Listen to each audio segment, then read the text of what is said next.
नमस्ते। आज का हमारा टॉपिक है बेरोजगारी। और हमारे सामने जो आंकड़े हैं वो एक बहुत ही उलझी हुई कहानी बताते हैं, एक पहेली की तरह। तो चलिए आज इसे समझने की कोशिश करते हैं। देखिए, हमारे स्रोतों के मुताबिक भारत की जो हेडलाइन बेरोजगारी दर है वो लगभग 5.2% है। पहली नज़र में मतलब ये आंकड़ा ठीक ठाक लगता है, शायद उतना चिंताजनक नहीं जितना हम सोचते हैं, है ना? लेकिन यहीं पर पहेली शुरू होती है। जैसे ही हम थोड़ा और गहराई में जाते हैं, एक और आंकड़ा सामने आता है जो मतलब पूरी तस्वीर ही बदल देता है। युवाओं के लिए यही दर 14.6% है, हाँ। लगभग 3 गुना ज्यादा। ये सिर्फ एक गैप नहीं है, ये तो एक खाई है। तो सवाल ये है कि ये दोहरी कहानी क्यों चल रही है? एक भारत जहां बेरोजगारी नियंत्रण में दिखती है, और दूसरा भारत जहां लाखों युवा, खासकर महिलाएं, नौकरी के लिए संघर्ष कर रही हैं। इस पहेली के पीछे आखिर छिपा क्या है? ये सवाल ही असल में आज की चर्चा का केंद्र है और इसका जवाब एक शब्द में छिपा है जो हमारे स्रोतों में बार बार आता है, स्किल मिसमैच। Skill mismatch. हाँ, यानी कौशल का मेल ना खाना। इसे ऐसे समझिए, ये नौकरियों की कमी से ज्यादा नौकरियों के फिट की समस्या है। फिट की समस्या, ये दिलचस्प है। इसे थोड़ा और आसान शब्दों में समझाइए। बिल्कुल। सोचिए, एक तरफ कंपनियां हैं जो शिकायत कर रही हैं कि भाई हमें काम करने के लिए सही लोग नहीं मिल रहे हैं, उन्हें ऐसे स्किल्स चाहिए जो बाजार में है ही नहीं। और दूसरी तरफ करोड़ों युवा हैं जिनके पास डिग्रियां तो हैं लेकिन नौकरियां नहीं। तो समस्या ये है कि मतलब उद्योग को चाहिए चाबियां और हमारी शिक्षा प्रणाली बना रही है ताले। वाह, ये तो बहुत सटीक तरीका है इसे समझने का। मतलब बीच का पुल ही गायब है। एकदम। और स्रोत ये भी साफ करता है कि इस मिसमैच का सबसे ज्यादा असर युवा महिलाओं पर पड़ रहा है। वे अपनी शिक्षा और क्षमताओं के हिसाब से नौकरी ढूंढ रही हैं, लेकिन बाजार में या तो वैसी नौकरियां हैं नहीं, या जो हैं उनके लिए बिल्कुल अलग तरह के कौशल चाहिए। ये सिर्फ एक आंकड़ा नहीं है, ये एक तरह से टूटे हुए सपनों का मूक संकट है। सोचिए, एक युवा ने सालों तक पढ़ाई की, परिवार ने अपनी सारी जमा पूंजी लगा दी और अंत में उससे पता चलता है कि बाजार को उसकी डिग्री की जरूरत ही नहीं है। ये सिर्फ आत्मविश्वास को नहीं बल्कि देश के पूरे आर्थिक इंजन को खोखला करता है। अगर ये स्किल मिसमैच ही असली जड़ है, तो इसके पीछे क्या कारण है? ऐसा क्या हो रहा है कि हमारी शिक्षा और उद्योग की जरूरतें इतनी अलग-अलग दिशाओं में जा रही हैं? स्रोत इसके 3 मुख्य कारण बताते हैं और तीनों ही बहुत बड़े बदलाव की ओर इशारा करते हैं। पहला और सबसे बड़ा कारण है ऑटोमेशन और आर्टिफिशियल इंटेलिजेंस, यानी एआई। एआई? हाँ, टेक्नोलॉजी उन पारंपरिक नौकरियों को बहुत तेजी से बदल रही है जो दशकों से मौजूद थीं। जैसे कि कौन सी नौकरियां? क्या आप कुछ उदाहरण दे सकते हैं? जरूर। सोचिए, कॉल सेंटर ऑपरेटर का काम, या डेटा एंट्री क्लर्क, या फिर मैन्युफैक्चरिंग लाइन पर होने वाले दोहराए जाने वाले काम। ये सारे काम अब सॉफ्टवेयर और रोबोट ज्यादा कुशलता से कर सकते हैं, और सस्ते में भी। तो क्या इसका मतलब ये है कि नौकरियां खत्म हो रही हैं? नहीं, यहां एक जरूरी बात समझनी होगी, नौकरियां खत्म नहीं हो रही हैं, बल्कि नौकरियों का स्वरूप बदल रहा है।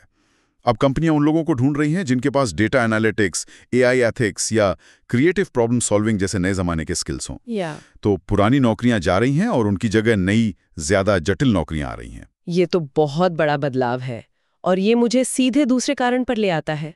अगर बाजार इतनी तेजी से बदल रहा है, तो हमारी शिक्षा प्रणाली को भी तो इसके साथ कदम मिलाना चाहिए। लगता है वहां कोई बड़ी चूक हो रही है। आपने बिल्कुल सही पकड़ा। दूसरा कारण हमारी शिक्षा प्रणाली और उद्योग की जरूरतों के बीच बढ़ता हुआ फासला है। हमारे कॉलेज और विश्वविद्यालय वो अक्सर थ्योरी पर बहुत ज्यादा ध्यान देते हैं, किताबी ज्ञान पर, प्रैक्टिकल स्किल्स की जगह। हाँ, जबकि इंडस्ट्री को चाहिए प्रैक्टिकल काम करने लायक स्किल्स। एक छात्र 4 साल की इंजीनियरिंग की डिग्री लेके जब बाहर निकलता है, तो हो सकता है कि उसने जिन तकनीकों के बारे में पढ़ा हो वो इंडस्ट्री में पुरानी पड़ चुकी हो। शिक्षा की धीमी गति और टेक्नोलॉजी की रॉकेट जैसी रफ्तार, इसी के बीच का अंतर स्किल मिसमैच को जन्म देता है। और तीसरा कारण जो स्रोत में महिलाओं के संदर्भ में खास तौर पर बताया गया है, वो सामाजिक बाधाओं से जुड़ा है। हाँ, और ये बेहद अहम है। तीसरा कारण है सामाजिक बाधाएं। वो अदृश्य दीवारें जो महिलाओं को वर्कफोर्स में अपनी पूरी क्षमता से भाग लेने से रोकती हैं। इसमें सुरक्षा की चिंताएं हैं, दूर काम करने में पारिवारिक दिक्कतें, या कुछ क्षेत्रों को महिलाओं के लिए उपयुक्त ना मानने की पुरानी सोच, ये सब शामिल है। अच्छा। और स्रोत ये साफ कहता है कि इन वजहों से महिलाएं इस कौशल नौकरी कि बेमेली से और भी ज्यादा प्रभावित होती हैं। अगर हम इसे बड़े परिप्रेक्ष्य में देखें तो ये सिर्फ एक आर्थिक मुद्दा नहीं है, बल्कि एक सामाजिक त्रासदी है। हम अपने देश के आधी आबादी की प्रतिभा और क्षमता का पूरी तरह से उपयोग ही नहीं कर पा रहे हैं। ये तो समस्या की गहराई को दिखाता है। लेकिन क्या ये समस्या पूरे देश में एक जैसी है? मुझे हमेशा लगता था कि शहरों में ज्यादा अवसर होते हैं तो वहां स्थिति बेहतर होगी। क्या गांवों और शहरों की कहानी में कोई फर्क है? फर्क है, और बहुत बड़ा फर्क है। बल्कि ये विरोधाभासी है। जैसा आपने कहा, शहरी क्षेत्रों में अवसर तो ज्यादा हैं, लेकिन हमारे स्रोत बताते हैं कि बेरोजगारी दर भी वहीं ज्यादा है। ये तो अजीब है। ऐसा क्यों? इसके कुछ कारण हैं।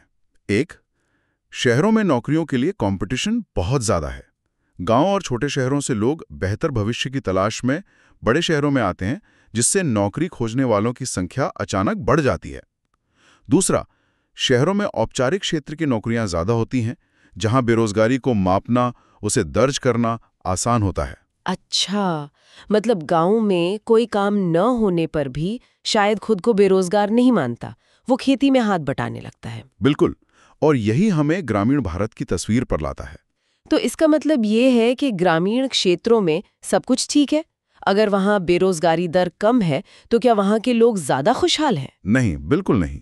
और यहीं पर कहानी और भी जटिल हो जाती है। ग्रामीण क्षेत्रों में जो समस्या है, उसे स्रोत अल्प रोजगार या अंडर एम्प्लॉयमेंट कहते हैं। Under employment? हाँ, ये छिपी हुई बेरोजगारी है। छिपी हुई बेरोजगारी। इसका क्या मतलब है? इसका मतलब है कि लोग काम तो कर रहे हैं, पर या तो उन्हें अपनी क्षमता से बहुत कम काम मिल रहा है, या साल के कुछ महीने ही काम मिल रहा है, या फिर उन्हें जो वेतन मिल रहा है वो बहुत ही कम है। कोई उदाहरण? जैसे एक किसान जिसके पास जमीन का एक छोटा सा टुकड़ा है, वो कागजों पर तो एम्प्लॉयड दिखेगा, लेकिन उसकी आय शायद ही उसके परिवार की जरूरतें पूरी कर पाए।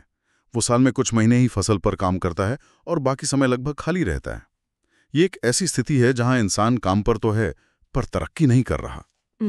और ये हमें एक बहुत ही बुनियादी सवाल पर सोचने के लिए मजबूर करता है। रोजगार का असली मतलब क्या है?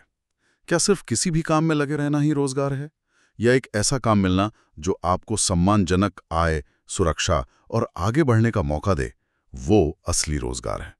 शहरी और ग्रामीण भारत की अलग अलग कहानियां हमें इस परिभाषा पर फिर से सोचने को कहती हैं। ये तो वाकई एक बहुत बड़ी और बहुस्तरीय चुनौती है। तो इससे निपटने के लिए क्या किया जा रहा है? स्रोत में कुछ सरकारी पहलों का भी जिक्र है। क्या हम समाधान की दिशा में कुछ कदम उठा रहे हैं? हाँ, अच्छी बात यह है कि समस्या को पहचाना गया है और कई स्तरों पर प्रयास हो रहे हैं।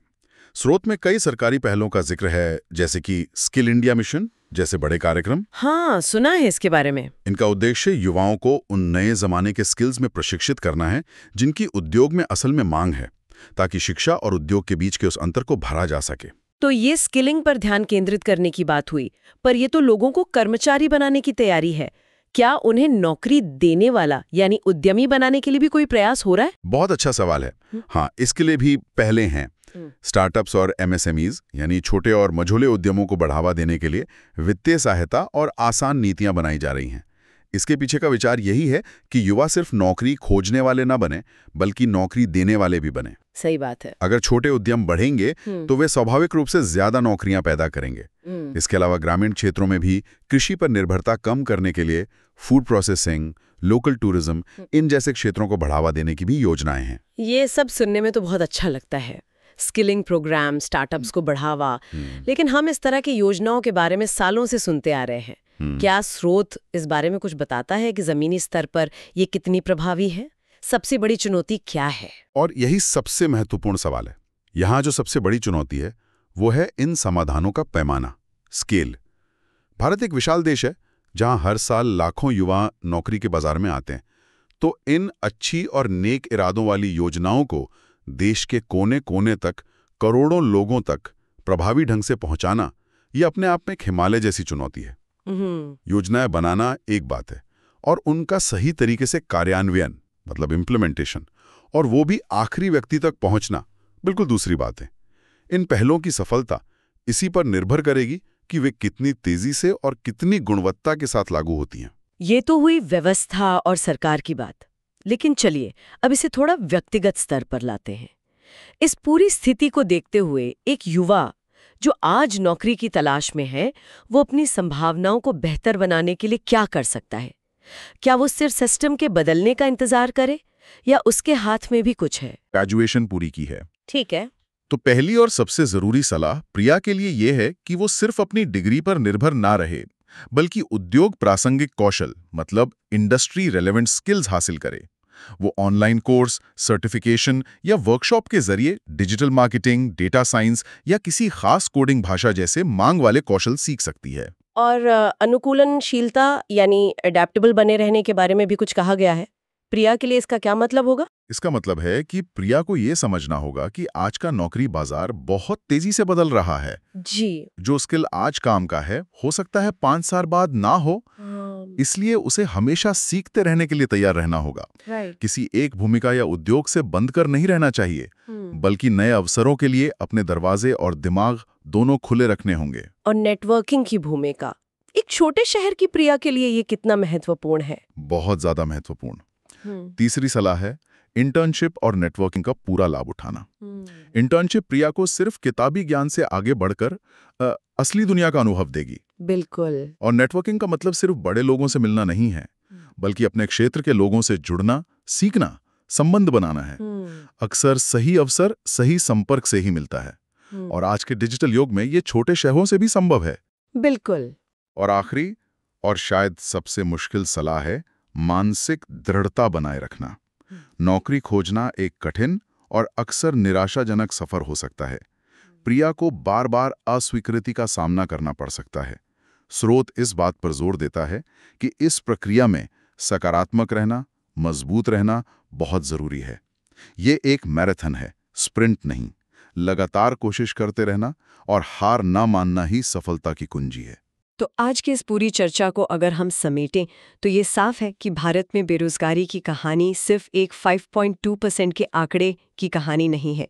ये आंकड़ा तो समुंदर की सतह की तरह है, जिसकी नीचे गहराइयों में युवाओं की आकांक्षाएं, कौशल की बदलती दुनिया, शहरी और ग्रामीण भारत के बीच की खाई और एक नई आर्थिक हकीकत से तालमेल बिठाने की चुनौती छिपी हुई है। बिल्कुल। मूल मुद्दा जो है ना, वो शिक्षा और कौशल विकास की धीमी गति और तकनीकी बदलाव की तूफानी गति के बीच की एक दौड़ है। एक दौड़। हाँ, टेक्नोलॉजी रॉकेट की रफ्तार से भाग रही है, जबकि हमारी शिक्षा प्रणाली और हमारे स्किल डेवलपमेंट के कार्यक्रम वो अभी भी कह सकते हैं बैलगाड़ी की गति से चल रहे हैं।